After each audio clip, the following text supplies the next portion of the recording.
حسین کوفہ پہنچ گئے ہیں، اس وقت دارالحکومت کی طرف آ رہے ہیں۔ محل کا دروازہ بند کر دو، کسی بھی قیمت پر حسین کو دارالحکومت میں داخل نہیں ہونا چاہیے۔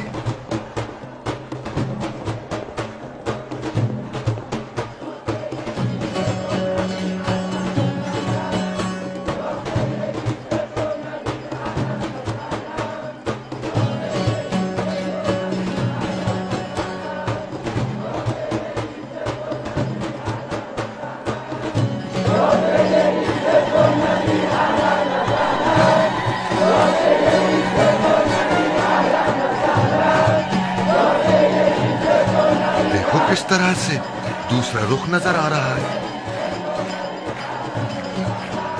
ایسا لگ رہا ہے کہ حسین عراق کی حکومت سے بہت زیادہ بے فکر نہیں تھے۔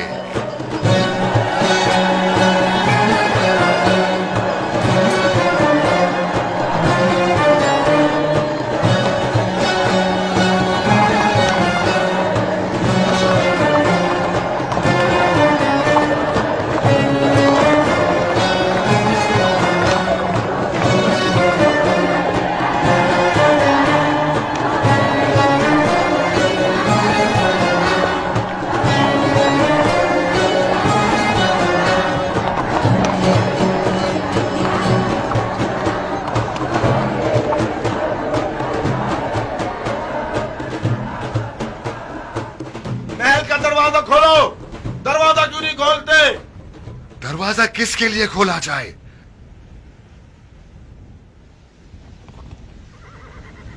جیسا کہ معلوم ہے کہ حسین ابن علی آپ نقاب پوش سواروں میں سے کوئی ایک ہے، تو میری نصیحت کان کھول کر سن لے کہ عراق کی حکومت اس بدتمیز اور بغیر تربیت کے گھوڑے کی طرح ہے جو اپنے اوپر سوار ہونے والے کو گرا کر اسے مار مار کر اس کا بھوسا بنا دیتا ہے۔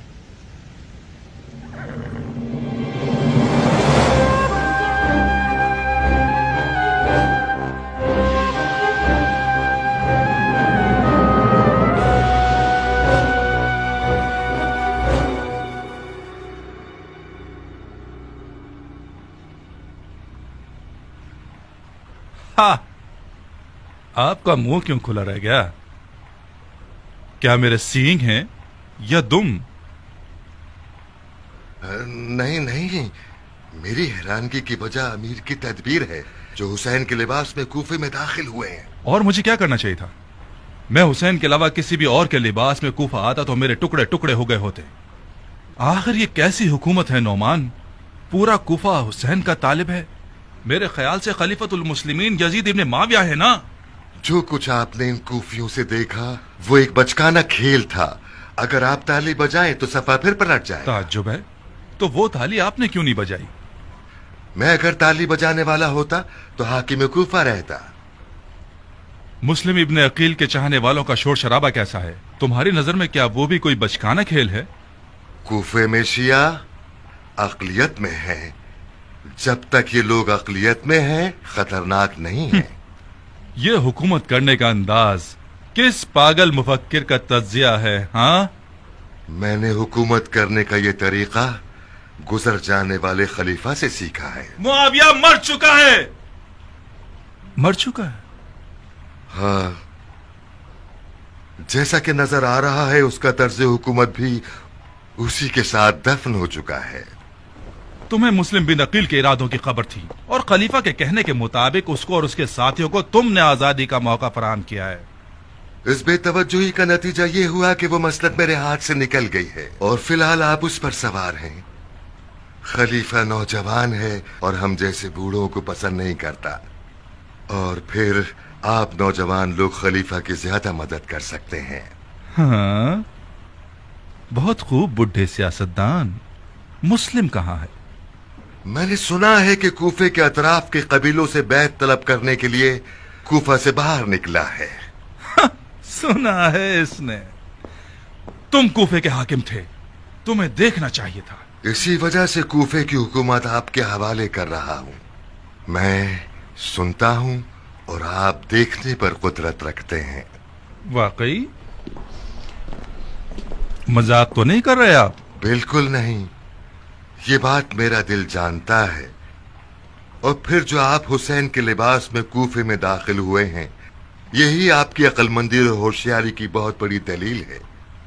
کوفہ ہمیشہ سے رند لوگوں کے آگے جھکا رہا ہے، اور بے شک آپ کی سیاست انتہائی رشکاور ہے۔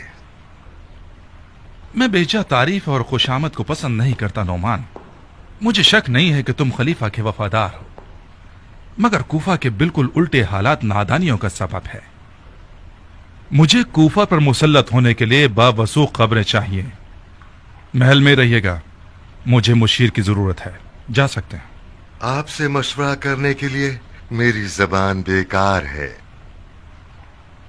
آپ کو مجھ جیسے شخص سے مشورے کرنے کی کوئی ضرورت نہیں ہے۔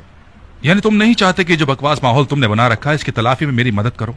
یہ نہیں کہ میں نہیں چاہتا، بلکہ نہیں کر سکتا، کیوں نہیں کر سکتے؟ کیونکہ ایک بےہودہ مشیر سے مشورہ لینا صرف وقت ضائع کرنا اور بےہودگی ہے۔ ایک معزول حاکم ہونا میری نظر میں زیادہ عزت دار راستہ ہے بنسبت یہ کہ ایک بیکار حاکم رہوں۔ میں نے چاہا کہ تمہارے حق میں لطف و کرم کر دوں۔ تمہارا جرم صرف نادانی نہیں ہے، تم پر سازش کرنے والوں کی مدد کرنے کا الزام ہے۔ مسلم تمہارے داماد کے گھر آیا اور تم نے مختار ثقفی سے رشتہ داری کی بنا پر ان بیت توڑنے والوں سے جان بوجھ کر چشم پوشی اختیار کر لی۔ تو پھر کچھ دیکھا؟ نہیں، پھر باغیوں نے بھی وہ سب کچھ کیا جو ان کا دل چاہا۔ تبت یدا ابی لہب وتب، ہاتھ کٹ جائیں ابو لہب کے جو رسول اللہ کا چچا تھا، اور وہ اس بات کا کھلا ثبوت بن گیا کہ کوئی بھی خونی رشتہ داری یا پھر قبیلائی ناطے فرض پورا کرنے میں کبھی حائل نہیں ہو سکتے۔ جب سنا کہ مسلم مختار کا مہمان بن گیا ہے تو بلا دریغ اسے حاضر کروا کر اس پر اتمام حجت کر دی اور اس سے ہر طرح لا تعلقی کا اظہار کیا، اور کھلم کھلا مسجد کوفہ کے ممبر پر اس سے اور یہاں تک کہ اپنی بیٹی سے برات کا اعلان کر دیا۔ اگر اصرار ہے کہ مجھے خلیفہ کا خیانت کار ثابت کریں تو کوئی قابل توجہ دلیل ڈھونڈیے جو خلیفہ کی نظر میں قابل قبول ہو اور مزے کا خیز نہ ہو۔ کہاں جا رہے ہو نعمان؟ ہماری گزارشات ابھی ختم نہیں ہوئی ہیں۔ آپ مجھ پر الزام اور تہمت لگانا چاہتے ہیں، کوئی ڈرنے کی بات نہیں۔ ایک عدالت رکھوائیے اور قاضی شرح کو بلوائیے، خدا کے فضل سے آپ کی تہمتوں کا جواب دے دوں گا۔ کسی عدالت اور قاضی شرح کی ضرورت نہیں ہے، میں خود اپنے فتوے پر قوانین بناتا ہوں۔ بن اوریس، جی امیر۔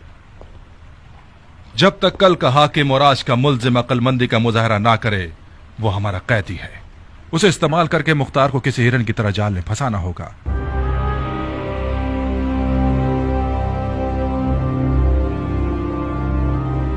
اطاعت حاکم مجھ جیسے فوجی کا کام ہے، یہ وہ سبق ہے جو خدا آپ نے مجھے سکھایا ہے۔ میں شرمندہ ہوں جناب نعمان، حکم امیر سے آپ میرے قیدی ہیں۔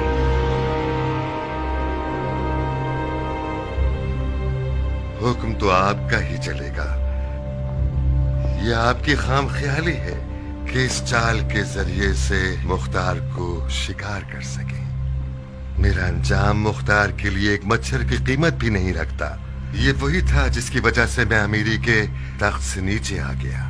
آپ توقع کرتے ہیں کہ مجھے آزاد کرانے کے لیے اس کا دل جلے اور وہ خود کو آپ کے حوالے کر دے؟ کیا یہ حیف نہیں تھا کہ تم نے اپنی بیٹی کو اس جیسے نمک حرام کے حوالے کر دیا؟ بے شک برے حالات انسان کے گناہوں کا بدلہ ہوتے ہیں جن کا وہ مرتکب ہوا ہے۔ مجھ جیسے شخص کی عمر میں یہ بہت دردناک مرحلہ ہے کہ اپنے چنے ہوئے راستے پر متوجہ ہو جانا کہ ہائے یہ راستہ تو غلط تھا۔ جس دن مختار سے رشتہ داری کے لیے میں نے ہاں کہا، اس دن سمجھ رہا تھا کہ آج سے میں نے مختار کے خطرے کو ہمیشہ کے لیے دفن کر دیا، اور ایک سرے سخت مخالف کو میں نے ایک مطیع و فرما بردار بندہ بنا دیا ہے۔ خطرہ دفن ہونا تو دور کی بات ہے، الٹا یہ کہ بیٹی بھی شوہر کے ہم عقیدہ ہو گئی اور باپ کی مخالف۔